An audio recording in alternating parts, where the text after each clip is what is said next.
Masaganang buhay at magandang araw po sa inyo lahat. Nandito po ako sa Batangas, dito po sa Padre Garcia Town, Batangas. Dito po ako ngayon sa mga alagang mga Rhode Island to ni Jose Nathaniel Marasigan, ito po yung kanilang mga itlog, nagalaga si Nathaniel dito.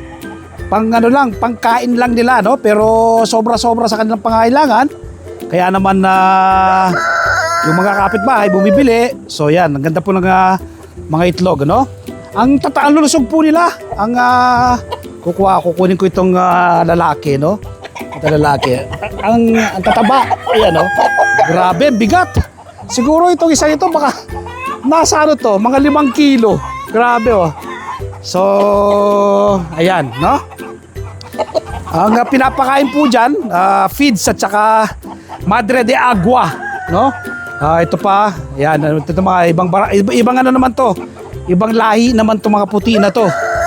Ibang lahi naman. Meron si Nathaniel nito ng nasa 20 piraso ng mga manok.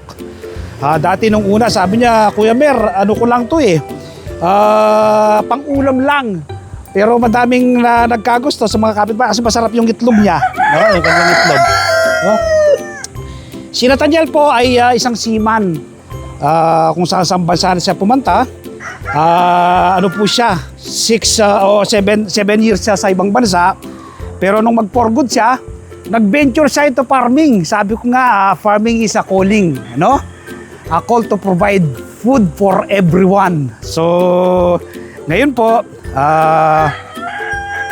malawak na, maganda na yung kanyang taniman ng lettuce ni Nathaniel.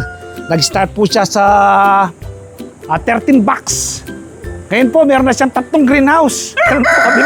Mag-iisang taon pa lang po siya, nakakatuwa po at sabi nga, dati malayo ako sa aking pamilya, bagamat kumikita, pero malayo naman ako sa pamilya, homesick ako. Kaya nag-for good na lang ako, sabi niya. Nag-venture siya into farming. Panoorin po ninyo yung nakaka-inspire na buhay ni Jose Nathaniel Marasigan. This coming Sunday, tiyak po ma-inspire kayo, ma-educate at ma-motivate kapag napanood po ninyo. Saan po yan mapapanood? Mapapanood po sa Masaganang Buhay na show natin. Alas 7 hanggang alas 8 ng umaga sa 1PH, Signal TV, Channel 1 at TV5. Napapanood po sa RPTV, YouTube at Facebook. At siyempre, sa aking YouTube channel, ang Magsasaka Reporter, sa aking Facebook page, Magsasaka Reporter, Facebook profile, Merlison. Sa TikTok, nagbabahagi rin po tayo ng kaalaman.